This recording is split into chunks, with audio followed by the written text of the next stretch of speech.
Salam alaikum, Azul Filaoun, bonsoir. 8 mai 45, 8 mai 2025, 80 ans après les massacres sanglants donc de Steve Galma Kharrata. Quelle relation entre la France et l'Algérie? Donc, c'est notre sujet ce soir. Et pour en parler, j'ai le plaisir d'accueillir avec moi dans cette émission Abdelrahim Moussawer, enseignant et militant politique. Moussawer, bonsoir. Bonsoir Hossein, bonsoir à tous les téléspectateurs de Magharibia, l'équipe technique. Merci pour cette invitation. Merci à vous. Avec nous aussi Jamal Gsoum, chercheur en sciences sociales. Jamal Gsoum, bonsoir. Bonsoir, salam alaikum, merci pour l'invitation. Le bonjour à tout le monde ou نبدأ Allah يرحم الشهداء. Allah yarham shuhada. Vous avez raison, Jabal Gsoum. Et Aït Hamid Allah yarhamou disait que le 1er novembre a commencé le 8 mai 1945. Abdelrahim Moussawer, on peut pas parler d'aujourd'hui sans quand même parler un peu de l'histoire de 8 mai 45, des circonstances aussi qui ont poussé des jeunes Algériens à sortir dans la rue pour revendiquer leur liberté et libération, au moment où les Français, justement, et tous les Européens fêtaient le 8 mai 45 et la victoire. De l'autre côté de la Méditerranée, des jeunes aussi, des Algériens, de tout âge d'ailleurs, ont essayé de revendiquer, de faire un petit rappel justement à la France coloniale de tenir ses promesses. Mais cette promesse ou cette manifestation a été malheureusement sanglante. Abdelrahim Moussaoui. En effet, la date du 8 mai 1945, comme chaque année, elle nous rappelle un pan de l'histoire, d'abord algérienne, parce que nous sommes concernés directement, nos parents, nos grands-parents, et à l'occasion, نترحم على toutes les martyrs et tous les martyrs de la guerre de libération du 1er novembre 54 jusqu'à mars 62, sans oublier les martyrs du 8 mai 1945, parce que eux-mêmes, ces Algériennes et ces Algériens sortaient dans les rues. C'était un aboutissement d'un processus qui avait commencé bien avant. Des Algériennes et des Algériens qui s'organisaient en syndicats, en associations, mais aussi en partis politiques. Il y avait aussi, sans oublier, les centaines de milliers, des centaines et des centaines de milliers d'Algériens qui étaient engagés dans l'armée française. C'était le cas de la Première Guerre mondiale et par la suite de la Deuxième Guerre mondiale, ce qui montre l'attachement du peuple algérien à sa dignité, à sa liberté, mais surtout à son attachement, c'est-à-dire son attachement à sa terre. C'était des promesses qui avaient été faites par la France coloniale de l'époque, comme quoi le lendemain de l'indépendance, plutôt le lendemain de la Deuxième Guerre mondiale, l'Algérie obtiendrait son indépendance. Et nous avons peut-être chacun, c'est-à-dire les Algériens, les familles algériennes d'aujourd'hui, de près ou de loin, des ascendants qui avaient fait la Première ou la Deuxième Guerre mondiale. Et puis, au moment où ce qu'on appelle la victoire des Alliés se fêtait ici en Europe, il y avait aussi des batailles qui continuaient à Monte Cassino, qui ont connu la présence d'énormément d'Algériens qui se sont battus contre le nazisme, contre le fascisme durant la Deuxième Guerre mondiale. Et bien sûr, vous voyez, lorsque des manifestations pacifiques sont sorties, c'est-à-dire des citoyennes et des citoyens algériens qui revendiquaient l'indépendance, qui demandaient à l'administration coloniale de tenir sa promesse, celle de laisser, c'est-à-dire de quitter l'Algérie, de laisser le libre choix au peuple algérien de diriger son pays. L'histoire nous a appris qu'il y a eu que la répression, qu'un génocide s'est abattu sur le peuple algérien. Je dirais pas seulement Steve Galma Kharrata, bien sûr, ce sont les grandes villes qui ont largement été touchées par ces massacres, mais aussi d'autres villes de l'ouest jusqu'à l'est, jusqu'à l'Est algérien. Et comme tu l'as si bien dit, Houssine, Aït Ahmed ou tant d'autres historiques ont considéré qu'à partir du 8 mai 1945, les Algériennes et les Algériens se sont aperçus que la liberté, que les terrains qui ont été arrachés, qui ont été pris par la colonisation française, donc par la France, ne pouvaient être libérés que par un sacrifice. C'est ce que nous avons vu, c'est-à-dire tous ces événements qui se sont succédés entre le 8 mai 1945 jusqu'à 1954, c'était des prémices d'une guerre de libération. Et donc, durant tout ce pan historique du début de la colonisation en 1830 jusqu'au 19 mars, je dirais même après, avec les assassinats, avec les attentats qui ont été perpétrés par l'OS, etc. Donc l'Algérien et l'Algérienne ont payé cher de leurs moyens financiers, de leur santé, de leur âme, de leur corps, l'indépendance de l'Algérie. Et en tant qu'Algérien, petit-fils de deux martyrs du côté maternel et paternel, en plus fils de la ville de Kharata, fils d'une petite Algérie tout simplement, je ne peux qu'exprimer ma fierté d'être algérien et ma fierté que mes concitoyens, nos aïeux, nos ascendants se sont battus dignement. Pour certains, les moudjahidines qui sont toujours de nos jours, qui sont en vie, on leur souhaite une longue vie. Et Shuhada Rabbi yarhamhum. Merci ربي يرحم كاع الشهداء مصور يعطي الصحة. Jamel Guissoum. Alors le 8 mai 45, donc le jour même où la France célèbre la victoire sur la barbarie nazie, elle perpètre en Algérie ce massacre sanglant, plus de 45 000 bien sûr martyrs. Certains parlent de 10 000, certains parlent de 30 000, mais le chiffre est là, le chiffre officiel. 80 ans après, Jamel Guissoum, quelle relation entre la France et l'Algérie justement? Justement, moi ce que je voudrais mettre en exergue et en évidence, c'est d'abord la terminologie utilisée par nos propres compatriotes depuis des années, c'est de parler de l'autre 8 mai 45 en comparaison avec le 8 mai 45 en France. Ce que j'aimerais dire tout d'abord sur la question mémorielle et historique, c'est que le jour où la France fêtait la victoire grâce à l'aide des pays africains, des tirailleurs sénégalais et même algériens, ce même jour, la France commettait une tragédie en Algérie. Et jusqu'à aujourd'hui, jusqu'à ce jour, la France n'a toujours pas saisi l'importance non seulement du sacrifice de beaucoup d'Algériens pour la France, je ne parle pas là des harkis, mais de la France et de la souffrance du peuple algérien de 1830 à 1962. De ce point de vue, pour revenir à l'exégèse de votre question, quelle relation entre la France et l'Algérie? Je pense que l'histoire n'est pas encore purgée. Il y a des tentatives depuis des décennies et précisément depuis le rapport de Benjamin Stora qui ne plaît pas forcément à tout le monde, ni du côté français, ni du côté algérien, mais Benjamin Stora est un historien hors pair et qui, dans son travail de reprise de l'histoire et de la mémoire, tente justement de remettre en place et ensemble ces deux histoires. La France, aujourd'hui, n'a toujours pas compris que le génocide qu'elle a fait, parce que c'est un véritable génocide. Vous savez, lorsque Jean-Michel Apathy avait parlé de 100 Oradour-sur-Glane, Jean-Michel Apathy se trompait. C'était des milliers d'Oradour-sur-Glane. Un seul Oradour-sur-Glane a fait tout un scandale, comme si plus de 5 millions de morts en Algérie ne valait pas les 500 et quelques morts d'Ouradour sur Glane. Et donc ce rejet de l'histoire et de la mémoire laisse en tout cas présager d'une difficulté pour la France, pas simplement l'ancienne France, mais la nouvelle France.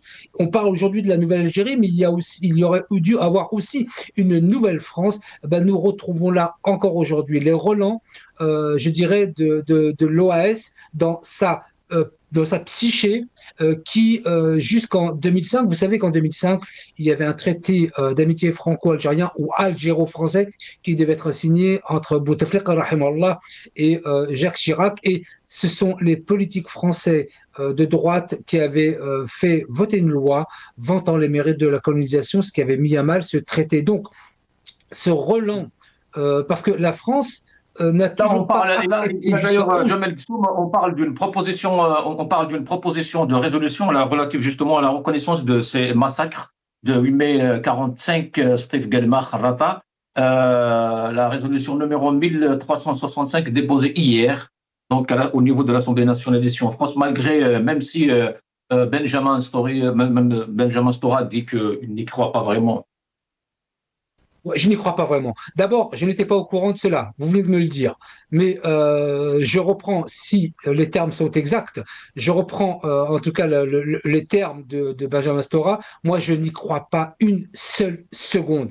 On ne va pas me faire croire Non, que la je vais vous lire ce majorité. que Benjamin Stora a dit, Jamal Gsoum. C'est pas nouveau. Cela fait maintenant plusieurs années que des députés déposent des projets de demande de reconnaissance par la France des massacres de Sétif Guelma-Kharata, mais cela a été repoussé à chaque fois. Il y a eu une nouvelle tentative maintenant qui a été faite, je crois, par le groupe des Verts. Une motion a été déposée par l'Assemblée nationale, mais franchement, je ne crois pas que ça va aboutir. Parce qu'en ce moment, il n'y a pas de majorité, il y a le poids de l'actualité, le poids de l'extrême droite qui est très puissant maintenant en France et qui veut absolument qu'on ne reconnaisse rien du tout. Ils sont importants et la bataille est difficile. Très bien, vous venez de me le dire, vous venez d'éclairer ma lanterne, donc déposé par les Verts, si je comprends bien, donc à partie, je dirais, plus que ultra minoritaire, et donc elle n'a absolument aucune chance de passer. Donc, je veux bien que les Verts, que LFI ou d'autres partis de bonne volonté ou de bonne augure, comprendra qui veut, déposent cela d'un point de vue symbolique, mais la mémoire des Algériens et d'Algériennes, même si le symbole est important, je rappelle très souvent l'importance du symbole, le symbole n'est pas un acte politique en soi censé aboutir à y aller à terme. Lorsque les majorités étaient, on va dire, de gauche en France, ils ne l'ont jamais fait. C'est aujourd'hui, avec un parti minoritaire, que la France va voter cette motion. Je n'y crois pas un seul instant. Donc, vous m'apprenez cette nouvelle, vous m'apprenez les propos de Benjamin Stora, vous m'apprenez qui a déposé cette motion. Donc, les propos de Benjamin Stora suffiront. Merci, Jamal Gsoum. Abdelrahim Moussaouer, pourquoi, bon, 80 ans après, pourquoi autant de pression, autant de tensions, plutôt autant de crises entre la France et l'Algérie? Parce que, pour répondre directement à cette question, effectivement, c'est ce qu'on observe depuis plusieurs semaines, plusieurs mois d'ailleurs, excusez-moi, c'est cela, c'est-à-dire les hostilités, les hostilités apparentes, les outrances verbales de part et d'autre, mais celles que l'on considère quand même plus peut-être plus grave et plus inadéquate, c'est celle qui provient d'un ministre de l'Intérieur français dont les propos sont teintés d'un racisme extrême, d'une algérophobie, tout ce que vous voulez. J'ai envie de dire que les relations entre l'Algérie et la France ont toujours été maîtrisées par le fait que les intérêts suprêmes des deux systèmes, c'est-à-dire vous avez un système de gouvernance en France et un système de gouvernance en Algérie, mais qui ont des accointances quand même historiques, ces relations ont toujours été maîtrisées dans la mesure où, d'un côté, vous avez un soutien international, une reconnaissance internationale des dirigeants algériens de la part du système français. De l'autre côté, vous avez une mainmise sur l'économie, sur le commerce, sur les richesses naturelles, au-delà de ça, sur les potentialités humaines, c'est-à-dire algériennes, du côté de l'économie française. C'est ce qui a maintenu durant des décennies ce rapport que l'on peut qualifier de complice, ce rapport fraternel entre deux systèmes. Mais la donne a changé depuis quelques années. Depuis qu'il y a eu ce Hirak, ce sursaut populaire extraordinaire du peuple algérien, des Algériens qui sont sortis par millions. D'ailleurs, les conséquences, c'est-à-dire du côté du système apeuré par la mobilisation du peuple, on les voit jusqu'à aujourd'hui. Donc, depuis 2019, le Hirak a mis en place c'est-à-dire il a expliqué de façon globale que, en réalité, les relations qu'il devrait y avoir entre deux pays devraient être des relations d'égal à égal, des relations fraternelles qui devraient impliquer la voix populaire, c'est-à-dire du côté algérien, mais aussi du côté français. Les deux systèmes qui se sont longtemps entendus de l'indépendance jusqu'à il y a quelques mois, ont toujours absenté le peuple du fait politique, de la participation politique, syndicale, associative, mais aussi des intérêts, c'est-à-dire de l'avenir amical ou relationnel entre les deux peuples. Ce que le Hirak a refusé depuis 2019, en disant qu'à partir de maintenant que le peuple demande à ce qu'il y ait un changement dans le système de gouvernance, un changement dans la politique nationale, mais aussi internationale, un changement dans la gestion des affaires économiques, des richesses du pays, cela a ébranlé non seulement le pouvoir algérien, mais aussi le système français. C'est pour cela qu'aujourd'hui, face à cette équation où lorsqu'on fait absenter ou s'absenter le peuple de la question politique, on a en face un peuple éveillé du côté algérien ou du côté français.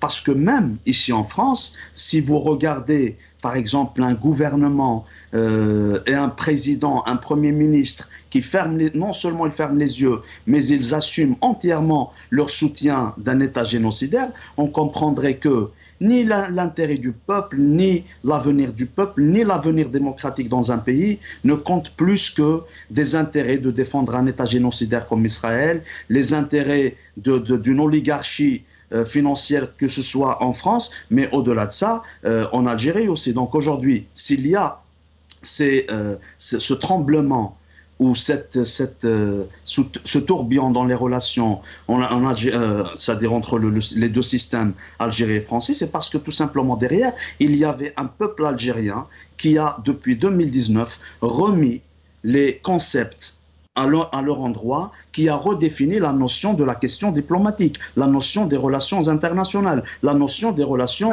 entre deux pays. Sauf qu'entre les deux États ou les deux systèmes, comme vous dites, il y a un peuple, il y a des peuples, il y a des gens qui ont des histoires à titre individuel. Citons par exemple le cas de Kamel Daoud, qui vient d'être cité aujourd'hui d'ailleurs dans toute la presse française.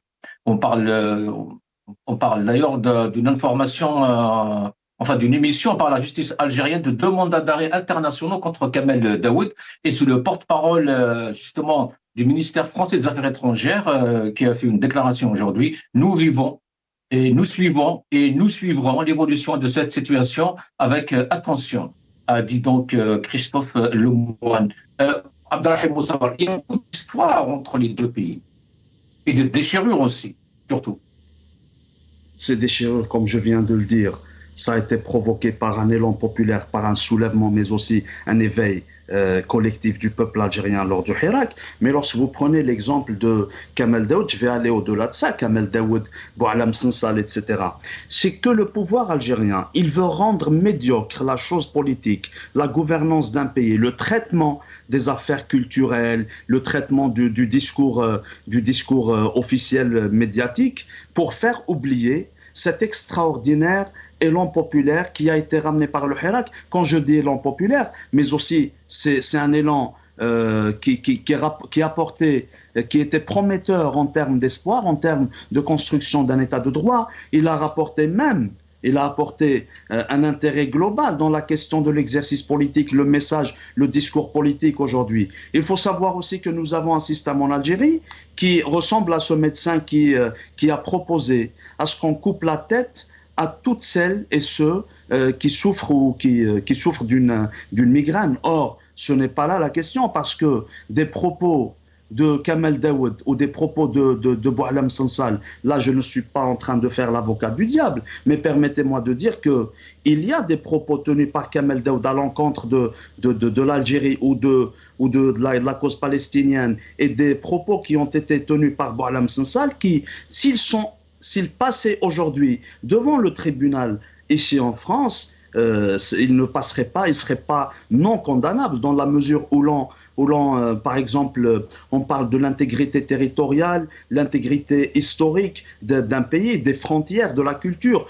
S'ajoute à cela ce personnage Belrif, qui a été condamné récemment, même si personnellement je ne peux pas applaudir une condamnation suite à des propos, mais cela ne veut pas dire que nous allons fermer les yeux sur des éléments qui ne constituent pas aujourd'hui une liberté d'expression, mais une atteinte à l'intégrité d'un pays.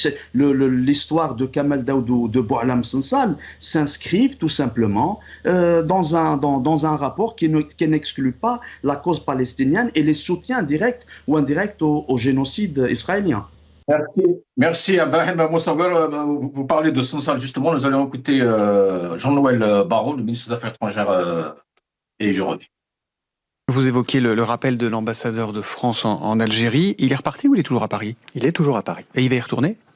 Écoutez, à ce stade, la situation est bloquée et c'est la responsabilité des autorités algériennes. Donc c'est pas prévu pour l'instant ? À ce stade. Là, on va l'écouter toujours Barrot sur Sansal.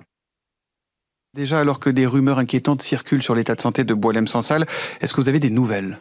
Il est aujourd'hui à l'hôpital. Nous suivons sa situation tant bien que mal, mais je dois dire que la décision très violente qui a été prise par les autorités algériennes d'expulser 12 de nos agents, à laquelle nous avons répondu avec la plus grande fermeté, tout en rappelant notre ambassadeur, eh bien, ne nous facilite pas la prise de contact. Il n'y a pas de retour prévu à court terme aujourd'hui.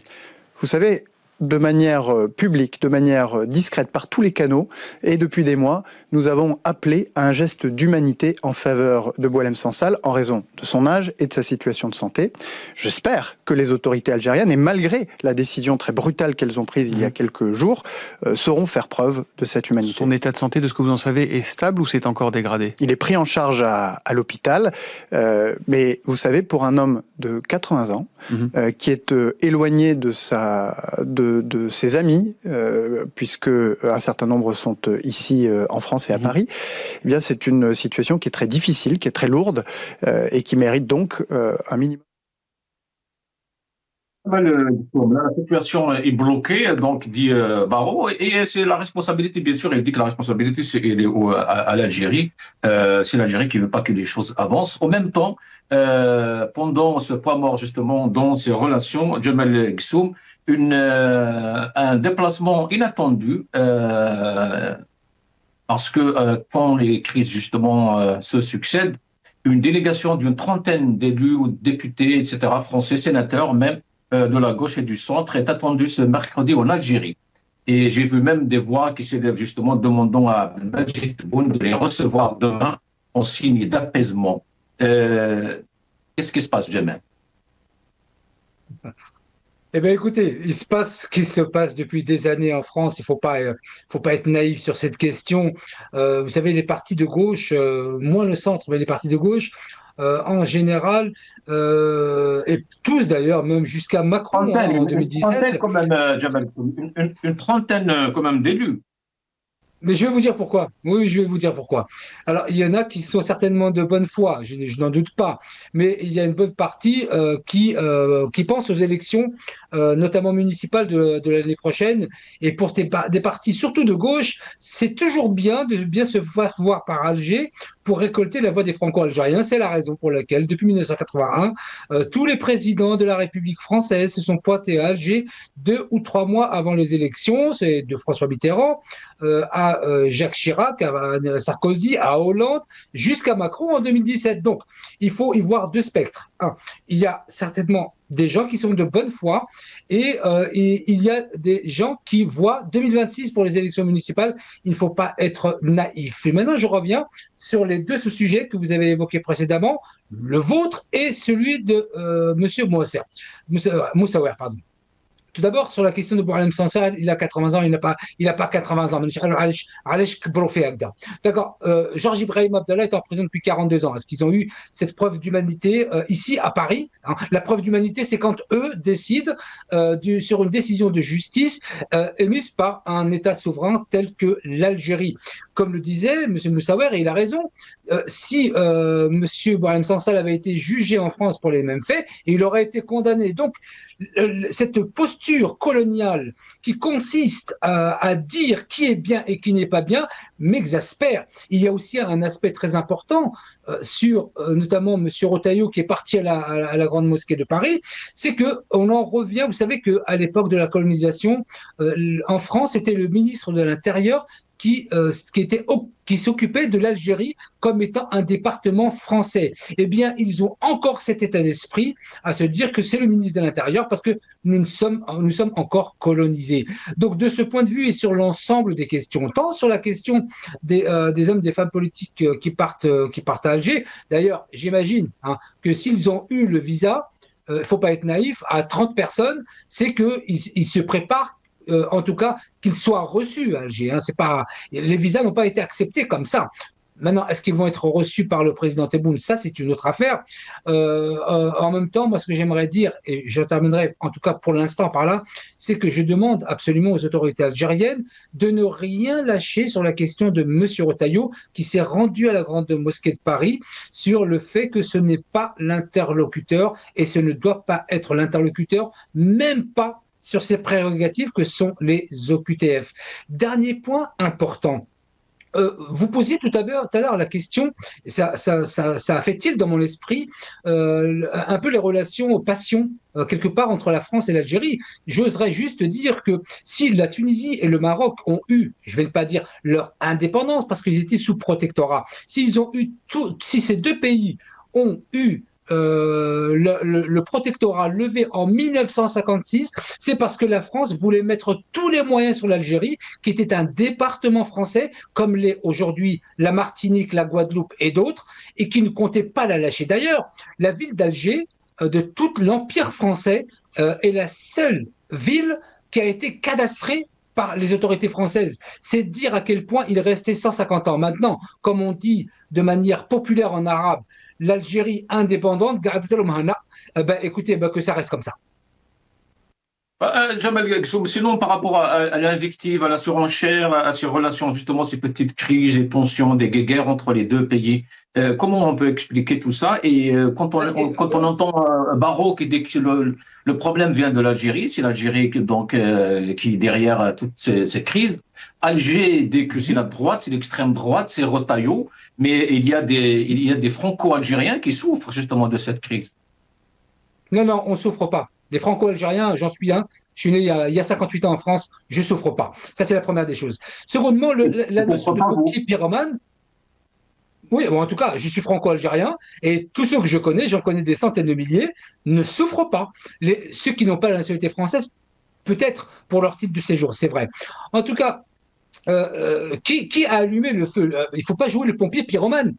Le 31 juillet, sur la reconnaissance de la souveraineté marocaine sur le Sahara occidental, alors que ça concerne plus l'Algérie, parce que c'est à nos frontières que la France, c'est quand même pas l'Algérie qui l'a fait. Les invectives du ministre de l'Intérieur, qui s'en est pris à l'Algérie depuis près de 7 mois et qui n'arrête pas d'insulter l'Algérie. Est-ce que c'est l'Algérie qui l'a fait? Si l'Algérie était en tort, je le dirais sans aucun problème. Mais de ce point de vue, la France est responsable. C'est rare qu'une seule partie soit responsable de tout. C'est comme un couple.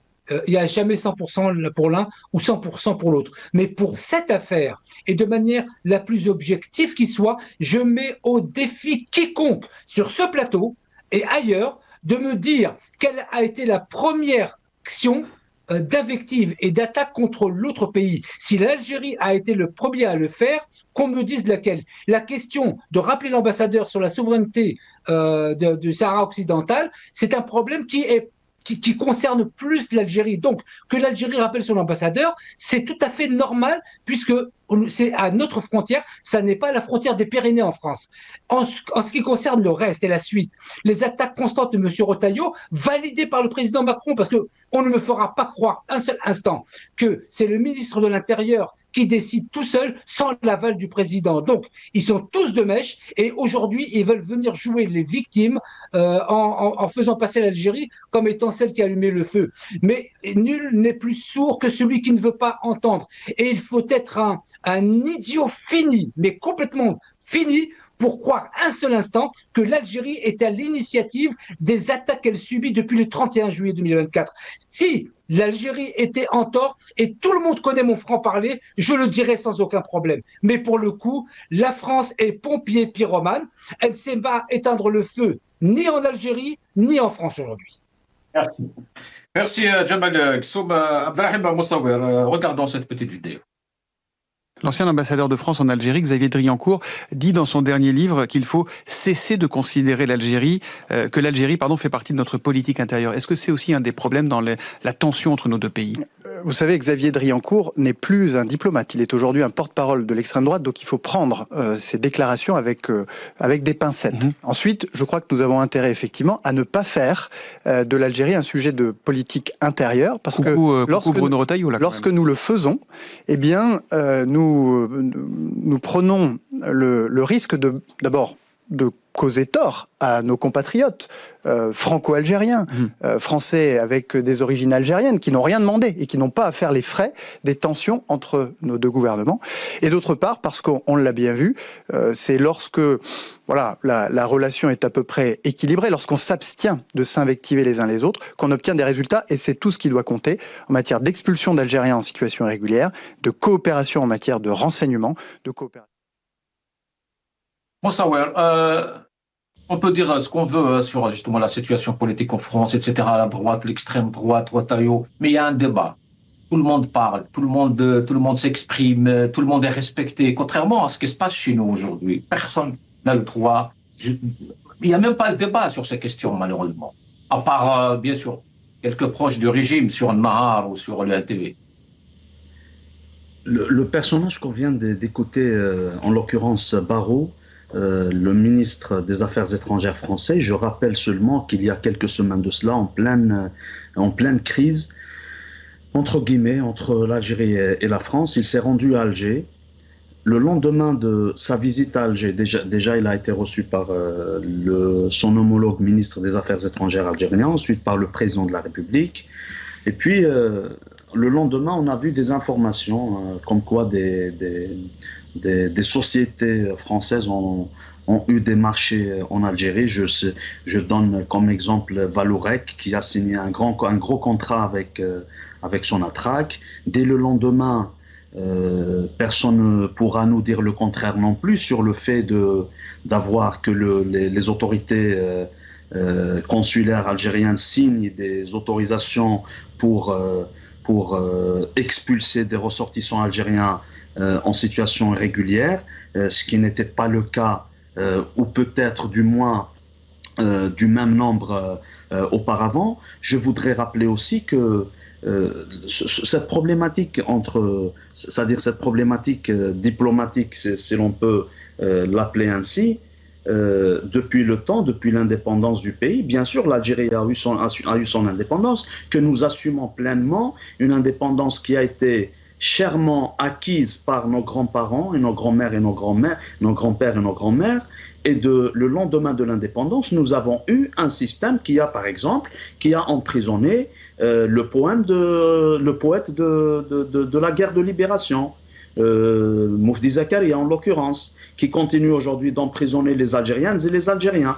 À l'heure où je vous parle, Hussein, il y a Fethi Gharras et sa compagne Madame Chebala qui sont condamnés par le tribunal. D'ailleurs, le procureur de la République a requis une peine lourde. Demain, le 8 mai 1945, celui qu'on appelle le poète du Hirak de la Silmiya, qui est un mot quand même très chargé de sens, il sera jugé, une date historique qui touche à l'Algérie. Donc si l'on parle aujourd'hui du débat qui pourrait se faire en Algérie concernant la situation politique, la situation diplomatique, je peux dire que celles et ceux qui ont un regard logique, qui peuvent apporter énormément de choses en termes d'idéologie, en termes de perspective, en termes de gestion des affaires, non seulement diplomatiques, internationales, mais aussi des affaires locales en Algérie, sur le plan politique, sur le plan économique et social, ils sont derrière les barreaux. Vous avez des politiciens, vous avez des militantes et des militants, des citoyens du Hirak qui croupissent depuis des années dans les geôles de ce pouvoir. Et l'on vient aujourd'hui nous parler d'une puissance régionale, vous parlez de la capacité de l'Algérie à faire face aux défis. Et bien sûr, les Algériennes et les Algériens qui traitent des propos comme je suis en train de le faire risquent d'être taxés de trahison, ils risquent d'être taxés d'intelligence avec l'étranger. Or, nous sommes des citoyennes et des citoyens qui aiment leur pays. Nous voulons voir notre Algérie changer dans le sens positif, d'avoir un système de gouvernance qui regarde d'abord le peuple, qui regarde d'abord l'avenir du pays, qui a pour souci de construire un véritable état de droit. Aujourd'hui, sur ces questions qui touchent à la relation diplomatique algéro-française, vous avez des Algériennes et des Algériens qui sont très bien placés à parler de la question, mais qui ont peur de s'exprimer parce que nos compatriotes vivent dans une prison à ciel ouvert. Peut-être M. Gsum dirait le contraire, parce qu'on le sait, mais la réalité, elle est là, les choses, elles sont là.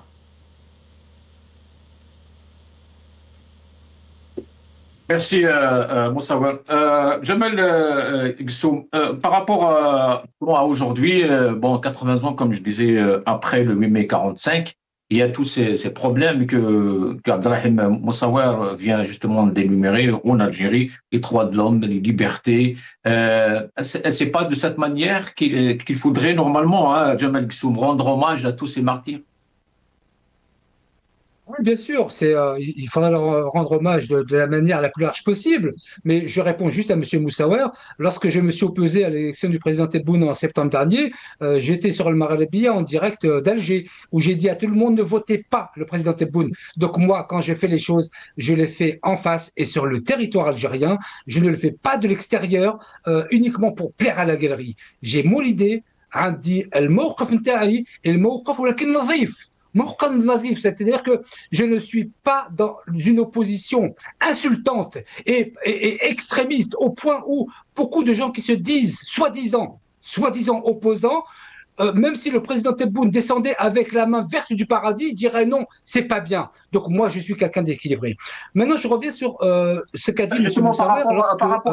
Barrot... Jamel, par rapport justement au président Tebboune. Très bien, parce que Abdelmajid Tebboune a envoyé un message aujourd'hui justement au peuple algérien à l'occasion de cette journée de mémoire. Et il dit ceci: l'Algérie ne permettra jamais que son histoire soit niée. Notre attachement au message de novembre et à la mémoire des martyrs reste intact. Mais c'est de cela que parlait justement Abdelrahim Moussaouer. Ce message des martyrs, est-ce qu'il est respecté aujourd'hui?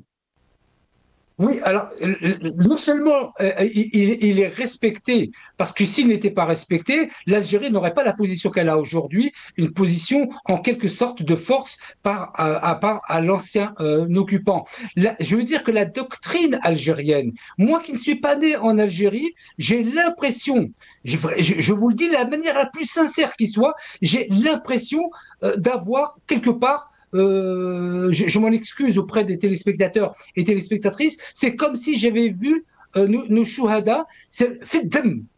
Et si j'ai ça dans le sang, c'est justement parce que les valeurs du 1er novembre, la valeur que nous a inculquée nos chouhada et nos moujahid coulent dans mes veines alors que je ne suis pas né en Algérie. Cette doctrine, on l'a jusqu'à des jeunes qui sont nés en France, mes propres enfants, qui sont d'une fierté d'être algériens que vous ne pouvez même pas imaginer. Donc, ce message, non pas politique au sens politicien du terme, par le biais du président Tebboune, mais ce message, il est arrivé en France dès 1962 et il n'a lâché aucune génération d'Algériens ou de... Jamel Gsum, je sais que vous êtes en train... Jamel Gsum, je vous connais, je sais que vous faites de la politique, mais c'est pas ça, c'est pas grave. Mais quand on parle de ce message, le message intact des martyrs, c'est que le peuple algérien ne scande pas en 2024, 2023, on veut l'istiqlal. Qui dit qu'on veut l'istiqlal? شكون يقولها هذه؟ Répondez-moi, dites-moi, qui le dit? Vous n'avez pas écouté le peuple pendant le Hirak qui scandait, et c'était un slogan très répandu. الشعب يريد الاستقلال. Pourquoi? Qu'est-ce qui fait que le peuple algérien, 80 ans appelle à ce qu'il y ait plus d'indépendance? Mais ça, c'était une minorité, puis j'étais à la place de la République pratiquement tous les jours. Hein. Donc ça, on va pas me la faire à l'envers. Et ceux qui appelaient à l'istiqlal ou à des choses comme ça, c'est une petite partie du Hirak, ou plutôt du Tihrak, qui a disparu très rapidement, parce que quand la majorité des Algériens ont pensé, en tout cas, avoir obtenu ce qu'ils voulaient, crise Covid aidant, il restait plus rien. Mais laissez-moi juste revenir sur mes propos. Donc, sur cette question, il n'y a pas d'istiqlal ou de je ne sais quoi. Là. Donc, pour revenir sur M. Moussaouer, c'est que M. Moussaouer a parlé de quelque chose d'étonnant, c'est que les autorités algériennes auraient signé un contrat avec Valorec et auraient augmenté le nombre de QTF juste après le passage de Jean-Michel Barrot. Mais je vous dis, M. Moussaouer, merci beaucoup. Je vous remercie beaucoup de démontrer la bonne volonté et la bonne foi des autorités algériennes qui ont voulu apaiser les choses. Donc, c'était aussi une manière de faire. Vous savez, les contrats, quand il y a des visites importantes, il y a des contrats qui se signent après ça. C'est comme ça dans tous les pays du monde. Mais là, c'était un signe d'apaisement venant de l'Algérie qui n'a pas de tort. Donc, il ne faudrait tout de même pas prendre un signe d'apaisement venant des autorités algériennes comme si c'était quelque chose de bizarre. Donc, non. En tout cas, sur l'ensemble des questions que vous avez évoquées dans cette émission, le message du 1er novembre 1954 est intact en Algérie. Aujourd'hui, je vous le dis comme je le pense. Je suis né en France, je suis franco-algérien, mais je ne mourrai que pour un seul pays, l'Algérie, ou fi ay waqt. Parce que ce message m'est parvenu malgré les présidents qui se sont succédés depuis 1962. El Jazair, بكل تصوف. Avec tous les moyens possibles, ce sera l'Algérie devant. Merci Jamal. ما تزعلش يا جمال. عبد الرحيم مصور. Je suis algérien. Je suis pas énervé. Je suis pas énervé. Je suis algérien. Allah ghalb عليا. Moussaouer, alors le slogan a existé ou pas pendant les 4 ans, les 3 ans du Hirak?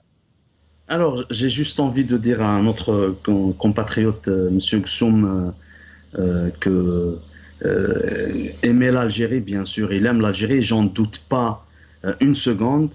Mais notre façon d'aimer l'Algérie est peut-être différente, peut-être celle d'aimer le pays sous une bannière d'un système dictatorial. D'ailleurs, avant de répondre à ta question, Hossein, je voudrais faire un petit rappel concernant cette volonté, entre guillemets, du régime algérien d'apaiser un peu les tensions avec Paris. On a parlé de Valorec, c'était rapidement. On a parlé de l'augmentation des autorisations d'expulser, c'est-à-dire d'appliquer des OQTF à l'encontre d'Algériens sans papier. Mais je rappelle à M. Gsoum qu'il y a des dizaines et des dizaines, voire des centaines de médecins algériens qui, à ce moment-là, c'est-à-dire au moment où Barrot avait rendu visite à Alger, il était parti en Algérie, il y a eu des centaines de médecins algériens qui pratiquent, qui exercent ici en France, qui étaient en grève de la faim parce que la situation sociale, la situation financière donc liée au salaire ne correspondait pas à ce qu'ils faisaient réellement, à tous ces efforts qu'ils consentissaient, qu'ils consentissent jusqu'à aujourd'hui parce qu'ils sont en plein exercice. Ça, c'est de un. Cette question n'a pas été évoquée par les autorités algériennes, alors que le président désigné depuis 6 ans au palais d'El Mouradia ne cesse de parler de la communauté algérienne établie à l'étranger, etc. Même si en réalité, quand il parle de la communauté algérienne établie à l'étranger, il sait que à l'étranger, il y a des Algériennes et des Algériens qui ont toujours cet esprit du Hirak, qui savent qu'un jour ou l'autre, les choses vont changer de façon pacifique. Sinon, pour dire concernant le mot istiqlal, en 2019, quand il y a eu le Hirak pacifique, D'ailleurs, ça continue, ce slogan qui continue jusqu'à aujourd'hui, Istiqlal qui veut dire indépendance. Et je rappelle qu'une fois, je suis passé avec M. Gsoum sur le Magharibiya, il m'avait reproché d'utiliser le mot autodétermination. Quand nous parlons d'autodétermination dans le Hirak, quand nous parlons de Istiqlal, ça, déjà pour dire les choses, ce n'est pas une infime minorité, c'est des slogans, c'est des pancartes qui ont été portés, que ce soit, puisque vous parlez de la communauté algérienne en France, ça c'est clair, mais nous sommes que la continuité des slogans et de ce qu'exigent nos compatriotes en Algérie. لما الشعب ينادي في الجزائر الجالية تلبي. Le terme istiqlal, le slogan indépendance istiqlal a été utilisé dès les premiers jours du Hirak de 2019 et ça reste l'un des slogans les plus utilisés à côté de Itna Hawga, à côté de Dawla Madaniya Machi Askaria, à côté de Bladna Ondiru Raina. Donc vous avez aussi le terme istiqlal. Pourquoi istiqlal? C'est parce que jusqu'alors, jusqu'à 2019, jusqu'à aujourd'hui d'ailleurs, est-ce que l'Algérie a une autonomie dans la gestion de ses affaires économiques, politiques, sociales, voire je dirais même culturelles? Parce que le lendemain de la visite de Gaïd Salah en 2019 à Qatar, à son retour en Algérie, il a directement interdit l'utilisation du drapeau berbère. Ça, c'est de un. La deuxième des choses, parlant de la souveraineté politique, Ben Salah, Allah yarhamou, il s'est rendu en Russie, en plein Hirak, pour dire à Poutine à l'époque,